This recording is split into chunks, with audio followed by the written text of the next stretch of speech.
बिस्मिल्लाहिर्रहमानिर्रहीम अल्लाहुम्मा सल्लि अला मुहम्मदिन व आले मुहम्मद। भारत की रियासती दहशतगर्दी यानी स्टेट टेररिज़म के ख़िलाफ़ लाइन ऑफ कंट्रोल के दोनों जानिब यानी पाकिस्तान के जो एरिया है इसमें भी और जो इंडिया का जो ऑक्युपाइड कश्मीर है उसमें भी, पाकिस्तान के कश्मीर के अंदर भी, पाकिस्तान भर में और उसके साथ साथ जो लाइन ऑफ कंट्रोल के इलाके हैं वहाँ पर भारतीय रियासत की तरफ से जो दहशतगर्दी है नरेंद्र मोदी की हुकूमत की, उसके ख़िलाफ़ आज योम स्याह मनाया जा रहा है। योम एहतिसाल कहा जाता है, ऐसे ब्लैक डे के तौर पर मनाया जाता है। 5 अगस्त 2019 को भारत ने ज़बरदस्ती यानी कश्मीर का जो स्टेटस है उसे स्पेशल स्टेटस को तब्दील किया और आइन की ख़िलाफ़ वर्जी की और जो कश्मीर के लोग हैं, जो कश्मीरी अवाम है, उसकी उमंगों के ख़िलाफ़ एक जाबराना फ़ैसला किया, जिसे हर साल पाकिस्तान में भी और कश्मीर के अंदर भी पाकिस्तानी एडमिनिस्ट्रेटेड कश्मीर और जो भारतीय मकबूजा कश्मीर है उसमें भी हर साल मुज़ाहरे किए जाते हैं, प्रोटेस्ट डेमोन्स्ट्रेशंस निकाले जाते हैं और इस दिन को बतौर योम स्याह मनाया जाता है। अब आप इंडिया की गवर्नमेंट जो भारतीय जनता पार्टी जिसको लीड कर रही है और इंतहा पसंद हुकूमत के इंतहा पसंद इक़दामात के ऊपर जब आप बात करते हैं तो यकीन करें ऐसा कोई भी जगह ऐसी नहीं मिलती जहाँ पर ऐसा लगे वो तहरीक खालिस्तान हो, वो कश्मीर आज़ादी कश्मीर की तहरीक हो या भारत में उठने वाली अक़लियतों की दीगर आवाज़ें हों जो वहाँ पर इस हुकूमत से आजिज़ हैं लोग और इसके इक़दामात से लोग बिल्कुल नाला हैं। हर तरफ शोर है भारत के अंदर और ख़ास तौर के ऊपर जितनी भी अक़लियती जमातें हैं उनको, मुसलमानों को ख़ास तौर के ऊपर टारगेट किया जाता है और फिर नरेंद्र मोदी अपनी इस जाबिराना सोच को प्रमोट करने के लिए अपने गोदी मीडिया का सहारा लेते हैं। अब इस वक्त जब रीजन के अंदर ऑलरेडी तलखी बढ़ी हुई है और कश्मीर का एजेंडा पहली मरतबा काफ़ी अरसे बाद लाइमलाइट में आया है और उसका क्रेडिट पाकिस्तान को जाता है कि जिसने नरेंद्र मोदी की इस जाबराना सोच के ऊपर, इस एग्रेशन के ऊपर जो उसने पाकिस्तान के ऊपर पहलगाम हमले के बाद किया और फिर पाकिस्तान ने उसका एक भरपूर जवाब दिया, जिसके बाद दुनिया को ये पता चला कि आखिर इन दोनों ममालिक के बीच में मसला है क्या। तो मसला तो सबसे बड़ा कश्मीर का मसला है और हम वक्तन फ़वक्तन इसके मसला कश्मीर को उठाते रहेंगे, आवाज़ के ज़रिए अपनी आवाज़ को बुलंद करते रहेंगे। अगर भारत के हुकूमत को ये बात किसी भी तरह से नहीं सुखाती तो वो ना सुखाए, अगर उनको ये बात पसंद नहीं आती तो ना पसंद आए, लेकिन दुनिया की आँखों में आप धूल नहीं झोंक सकते। दुनिया को आप बेवकूफ़ बनाने की जितनी भी कोशिश कर लें वो आप नहीं कर सकते। अब जब मैं आज से आपसे बात कर रहा हूँ, पूरे पाकिस्तान में बशमूल इस्लामाबाद में, इस्लामाबाद के अलावा कराची, लाहौर, कश्मीर, मुज़फ़्फ़राबाद में और इसके अलावा लाइन ऑफ कंट्रोल के उस तरफ जिसमें श्रीनगर है और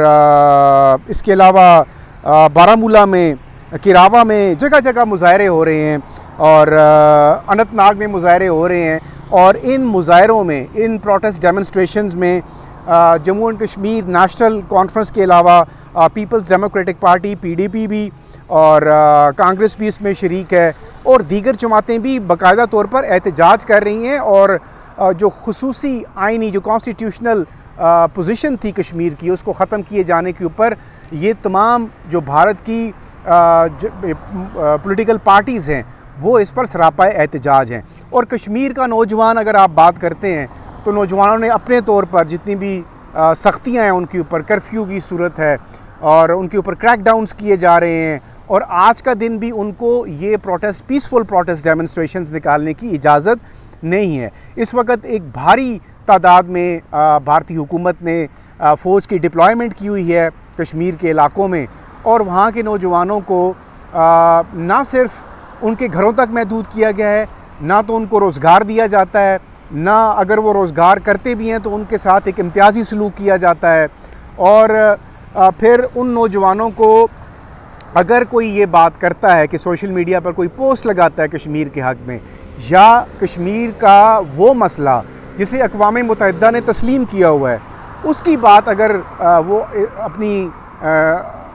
इज़हार करता है उसका, तो उसके ऊपर पाबंदी लगा दी जाती है। उस नौजवान को उठा लिया जाता है, उसे पाबंद सलासल कर दिया जाता है, उसे जेल भेज दिया जाता है। और फिर जो नौजवान एक स्टेप आगे जाते हैं, जो इस तहरीक का हिस्सा बनना चाहते हैं, उनके ऊपर मावराए अदालत केसेस बनाए जाते हैं, उनका जुडिशल मर्डर कर दिया जाता है। तो भारत के अंदर अगर आप इस वक्त कश्मीर को लेकर के देखें, और तो जो भारतीय जनता पार्टी की हुकूमत है वो कश्मीर की आवाज़ दबाने के लिए हर मुमकिन कोशिश कर रही है। और पाकिस्तान के साथ भी जो वैर है, पाकिस्तान के साथ जो दुश्मनी है, उसका बुनियादी जो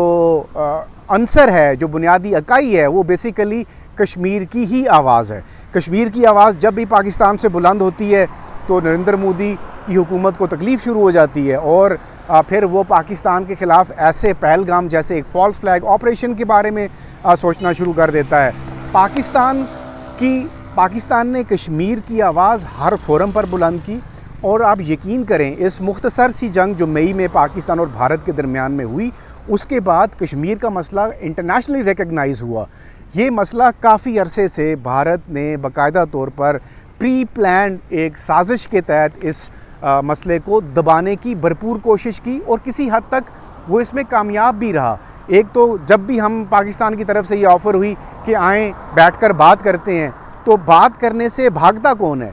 भारत। उसकी वजह ये है कि भारत की हुकूमत जो आरएसएस की पैदावार है और एक दहशतगर्द तंजीम की पैदावार है, और दहशतगर्दी को प्रमोट करने में उसकी मिसाल कहीं नहीं मिलती। वो ना सिर्फ कश्मीर के अंदर, वहाँ पर मकबूजा कश्मीर के अंदर, भारतीय ऑक्युपाइड कश्मीर के अंदर दहशतगर्दी कर रहा है, बल्कि पाकिस्तान के अंदर बलूचिस्तान के इलाके में, खैबर पख्तूनख्वा के अंदर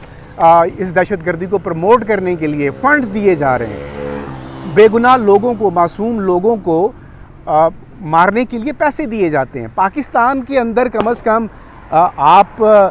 ये जो टेररिज्म फैला रहे हैं, ये तो चले आपका दुश्मनी का एक अंसर है, आप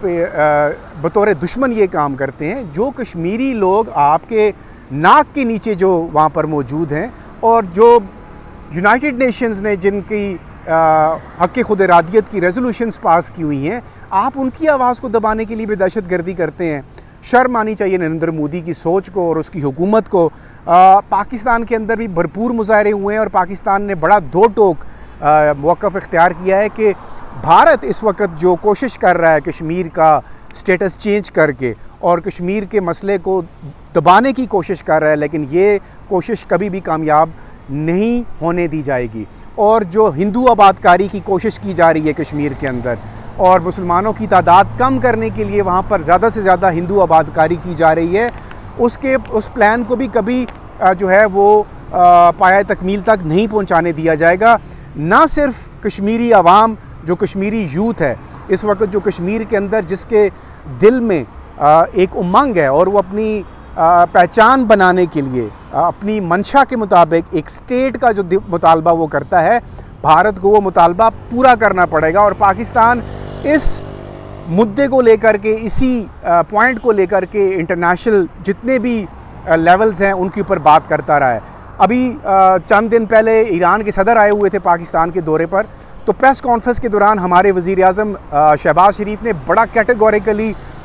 ईरान के सदर का शुक्रिया अदा किया, क्योंकि ईरान एक इंसाफ पसंद मुल्क है जो ये कहता है कि कश्मीर को कश्मीरी अवाम की उमंगों के मुताबिक और यूनाइटेड नेशंस की रेजोल्यूशंस के मुताबिक हल किया जाना चाहिए। और आयतुल्लाह ख़ामनाई साहब ने अभी कुछ दिन पहले ये बात की, और उन्होंने बड़ी ज़बरदस्त स्टेटमेंट दी, जो ईरान के सुप्रीम लीडर हैं, और उस पे फिर भारत के अंदर इंतहा पसंद हुकूमत, जो टेररिस्ट गवर्नमेंट में उसको कहूँगा, जिसके गोदी मीडिया ने बाकायदा तौर पर एक इंतहाई मुदब्बिर इंसान, आलिम इंसान जो ईरान के सुप्रीम लीडर हैं,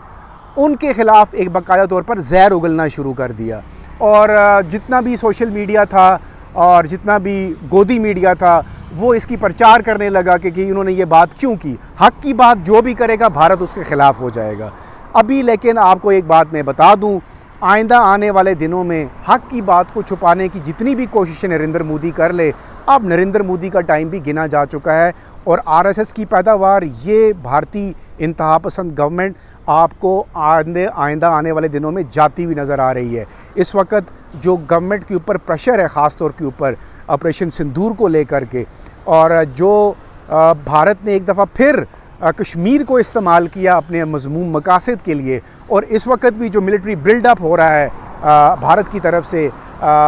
बॉर्डर्स के ऊपर, पाकिस्तान इन तमाम चीज़ों से बाखबर है और भारत के इन इक़दामात के लिए जवाब देने के लिए भरपूर अंदाज में तैयार है। और अगर भारत ने अब दोबारा कश्मीर की आवाज़ दबाने के लिए अगर पाकिस्तान के ऊपर दोबारा किसी किस्म का हमला किया, तो यकीनन इसका जवाब पहले से कहीं ज़्यादा होगा और उसकी ज़िम्मेदारी फिर एक दफ़ा नरेंद्र मोदी पर आयद होगी, जिन्होंने पिछला मिस एडवेंचर किया और भारत का नुकसान करवाया। कश्मीर की यूथ, कश्मीर के नौजवानों की आवाज़ क्या है? वो सिर्फ़ एक है कि वो अपने हक़ खुद इरादियत चाहते हैं और कश्मीर को वो आज़ाद देखना चाहते हैं। जिस तरह फ़लस्तीन के अंदर लोग अपनी जानों का नजराना पेश कर रहे हैं, इसी तरह कश्मीर के लोग भी अपनी जानों का नजराना पेश कर रहे हैं। और सलाम है उन माओं को जो अपने बच्चों को इस जज्बे के साथ परवान चढ़ाती हैं, और उन शोधा को जिन्होंने कश्मीर के नाम पर अपना खून दिया। और साथ ही साथ फिर भारत के अंदर